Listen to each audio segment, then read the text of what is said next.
पिता पुत्र पवित्रात्मा नाम रे आमेन। आपण समस्त को जय जेसु आमे प्रार्थना करिबा। नमस्ते मरिया निग्रह पूर्ण प्रभु तुमरी संगे नारीगण मतरे तुमे धन्य एवं धन्य तुम गर्भफल जीशु। वही परमेश्वर माता अपनी मरिया अंबे माने पापी अम्बान निमंते वर्तमान ओ अम्बान मरण समय रे निमंत्रणा कर। कृष्णगढ़ मोर स्नेहर भाई भाई मैंने मुझे समस्त को यही दैनिक आहार प्रोग्राम को मु स्वागत जनावि। आज हूँ जून मास 2 तारिख गुरुवार दिन। आज सुमाचार माथिल सुमाचार 9 अध्याय 1 ରୁ 8 पद पर्यंत आम ध्यान करवा। यापर जीशु नौका चढ़ी समुद्र पार हेले और निजर सहर को चली आसिले। सेतबेले केते जन लोक शज्यारे पड़ी रही जड़े पक्षाघात रोगी को तांकर निकट को आनिले। जीशु जतबेले सेमानंकर विश्वास देखिले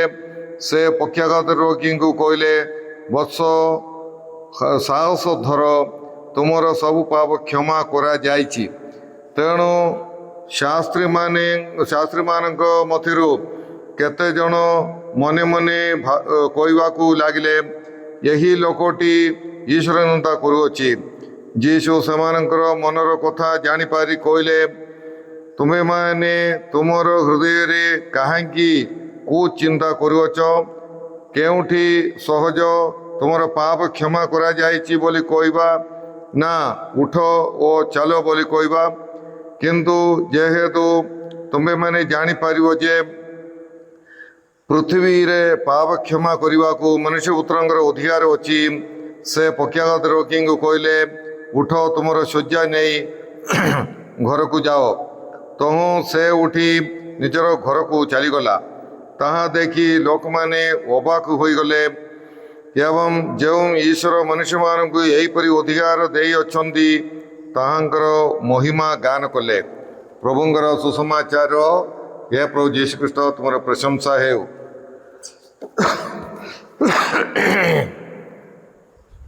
कृष्णगढ़ मोर स्नेहर भाई भाई मैंने आज समाचार आम शुणु जे केतेक लोक मैंने जड़े पक्षाघात रोगी को जीशु पाखक आनिले एवं जीशु सेमानंकर विश्वास को देखिकी सही पक्षाघात रोगी को कहले, तुमर पाप मु क्षमा करुअछि। आउ सतबेले सेठी थिबा फारिसी माने जुहुदी नेता माने ये की कथा कहते ईश्वर निंदा कर, कारण केवल ईश्वर ही पाप क्षमा करि पारिबे। ये सब घटना गुड़िक आम शुणिलु। प्रथम हूँ जीशु सही पक्षाघात रोगी विश्वास देखिकी नुहे, बरम जो माने सही पक्षाघात रोगी को जीशु पाखक आनिले सेमानंकर विश्वास को देखिकी ग्रहण करी जीशु सही पक्षाघात रोगी को सुस्थ करने चाहूले। तेणु प्रिय भाई भाई मैंने आमे माने रोग जब आमे मध्य जनक पाई प्रार्थना कले, प्रभु जीशु ख्रीष्ट आमर प्रार्थना मध्य शुणी आमर विश्वास को ग्रहण करी से अन्य मानकर जीवन रे कार्य करिवे, रोगी मान को सुस्थ करिवे, समस्या थिबा लोक मानकर समस्या को दूर करिवे। बेले बेले कौन अच्छी एबे स्वामी गिरजा को जाऊ नथिबो, स्वामी मद पिउथुवे, नले पिला छुआ मानकर समस्या थिबो, इमती सेतिपाई से माँ प्रार्थना करिवार अछि, बापा प्रार्थना करिवार अछि। ताले से विश्वास नथिबा आ ईश्वर ठारू दूर को चली जाइतिवा बा अविश्वासी होइतिवा सही पुअर बा सही व्यक्तिर जीवन रे जीशु कार्य करिवे। आमर विश्वास को तांकर विश्वास नथिले मध्य सही व्यक्ति जीशु कार्य करिवे बोलिकी आजिर यही घटना माध्यम रे आमे जानी पारछु। तेणुकरी आमे जहाँ पाई प्रार्थना करिवु विश्वासर सहित सेमानंकु जीशु आशीर्वाद करिवे, ईश्वर आशीर्वाद करिवे। सेपरि आउ गोटे विश्वास शिशु मानकर दीक्षा स्नान, शिशु मानकर दीक्षा स्नान मध्य यहीपरि आका बापा माँ ओ बा ज्ञान बापांकर विश्वास हेतु से शिशुर पाप क्षमा है से जीशुंकर शरीर बा जीशुंकर शरीर माने मंडली मंडलीर अंग से हो पारिबो सेटा हूँ विश्वास एवं से ख्रीष्टीय समाजर सदस्य बा मेंबर से हो पारिबो तेणुक आमर कैथोलिक मंडली रे शिशु मान को दीक्षास्नान दि जाउछि अन्य माने कहती माने बेले बेले कहते बड़ हबार अच्छी तापर से विश्वास हृदय शेयर कर मुहर कहबार अच्छी बोलिकी केतक मंडली लोक मैंने कहती किंतु ये आम देखिपारे जे जनकर विश्वास को देखिकी जीशु आउ जनकर पाप क्षमा करुच्ची दीक्षास्नान समय कौन होची से पिलार पाप आदि पाप एवं करुवा पाप क्षमा हो जाउछि तेणुक शिशु शिशुर विश्वास दरकार नहीं शिशु तांगर विश्वास घोषणा करने दरकार नहीं किंतु जो व्यक्ति माने से शिशु को जीशु पाखक नहीं जाउछंदी दीक्षास्नान पाई आउ सेमानकर विश्वास होई आमे शिशु दीक्षास्नान शिशु मान को देवार गोटे मुख्य कारण सेहीपरि जीशु सेमानकर विश्वास को देखिकी से पक्षाघात रोगी को कोई नहीं जे मु तुमको सुस्थ करुच्ची बरम से कहले मु तुमर पाप क्षमा करुच्ची ता माने से तांको परित्राण प्रदान कले पाप क्षमा माने कौन परित्राण दिया गला आउ पापर मुक्ति मुक्ति पाइबा माने परित्राण पाइबा माने मु तुमर पाप क्षमा करुच्ची माने तांको केवल शारीरिक स्वास्थ्य देले ता नुहे किंतु जीशु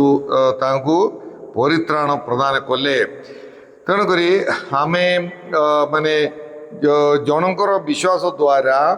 आउ जड़े परित्राण पाइपर बापार विश्वास द्वारा से शिशु परित्राण पाइब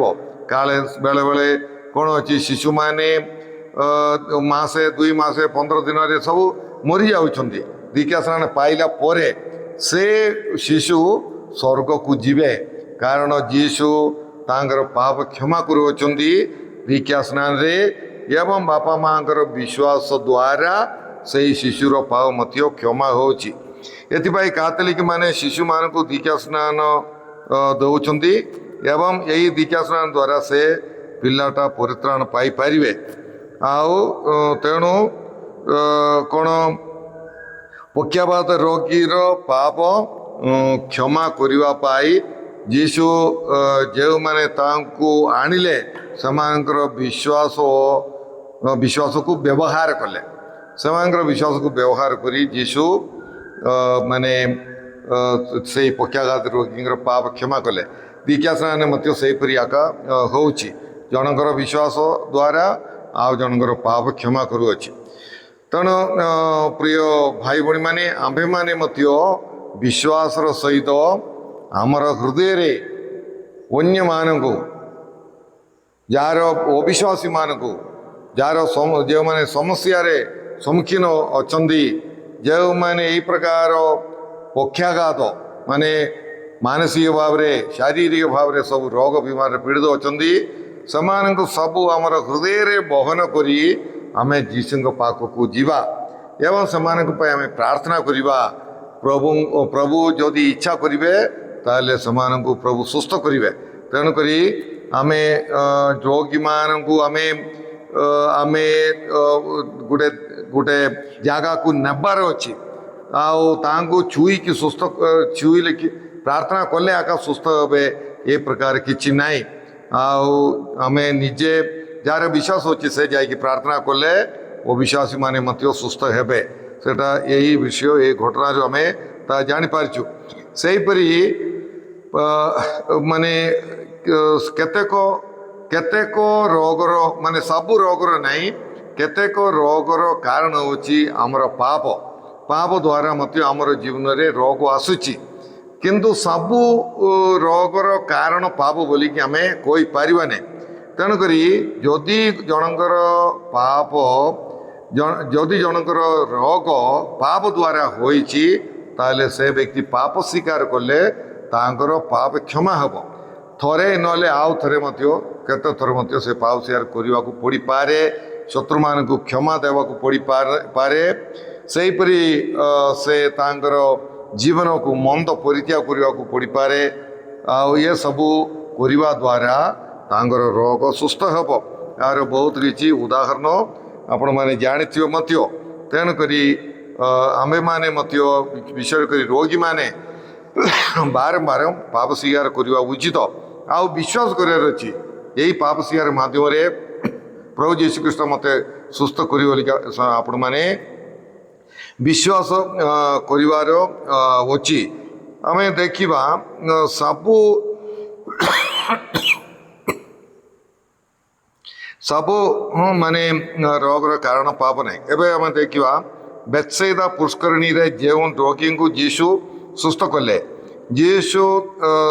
तांको जीशु कहले देखो तुमर आरोग्य लाभ तुम्हें आरोग्य लाभ करुच पुनर्बार पाप कर नहीं जेपरी तुमर आउ अधिक अनिष्ट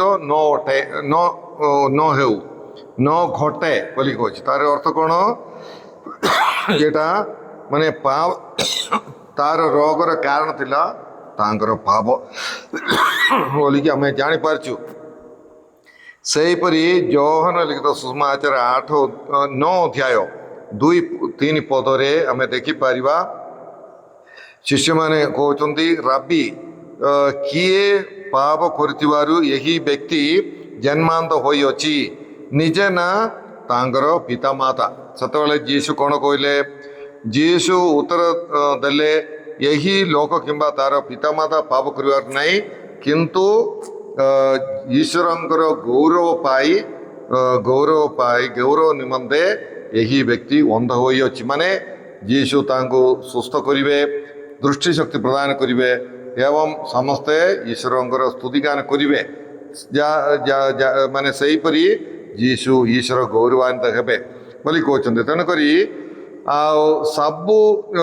एपाई जन्मांत होइछि जो द्वारा एठारे ईश्वरंकर कर्म गुड़िक प्रकाशित हो पारिबो माने से अंध व्यक्ति को सुस्थ करी जीशु ईश्वरंकर गौरव महत्व सेठारे प्रकाशित हेब तेणुक से तांकर अंधता ताहा गोटे खराब विषय आम भाविबा ठीक नहीं आउ एथिरु आम जापर जे सबू रोगर कारण पाप नहीं बोलिकी आम जापारछु आउ सबू रोग को आम खराब बोली भाविबाटा मत ठीक नहीं कारण से अंध लोक को दृष्टि शक्ति दे ईश्वर गौरवान्वित हेले तेणुक सबू अंधता सबू छोटा केम्बा ये अंध माने यही विकलांग ये सबू माने ठीक नहीं बोलिकी खराब बोलिकी आम भाविबाटा ठीक नहीं ईश्वर जदि सुस्थ करिवे ईश्वर गौरवान्वित हेबे तेणुक सबू रोगर कारण पाप नहीं यह आम समस्ते जापर ईश्वरंकर गौरव पाई मध्य रोग हो पारे आउ तेणुक प्रिय भाई भणी माने आमे जहाँ मध्य सब माने हमर पाप पाई अनुताप करी आमे हमर रोगर स्वास्थ्य प्राप्त करने पाई आमे चेष्टा करिबा आउ एवं ईश्वरंकर अनुग्रह आशीर्वाद प्राप्त करने पाई आमे चेष्टा करिबा पाप क्षमा द्वारा आमे परित्राण मध्य पाई पारिबा जाले मध्य बारंबार पाप स्वीकार सब करी शारीरिक स्वास्थ्य एवं आत्मीय भाव रे मध्य सफा हवा पाई स्वास्थ्य होगापाई आम समस्त चेष्टा करवा हे प्रभु परमेश्वर आज समाचार पे आम तुमको धन्यवाद दौचु हे प्रभु तुम्हें आंब मानकर पाप क्षमा कर आंब मान सुस्थ करने प्रस्तुत अच्छ प्रभु आंबे मैंने विभिन्न रोग बीमार पीड़ित अच्छु आंब मानकर पाप क्षमा कर आंब मान तुम्हें सुस्थ कर यही सब प्रार्थना आम जीशु नाम मागुअछु आमेन। सर्वशक्तिमान परमेश्वर पिता और पुत्र एवं पवित्रात्मा आपण समस्त को आशीर्वाद प्रदान करंतु आमेन। आपण समस्त को जय जीशु।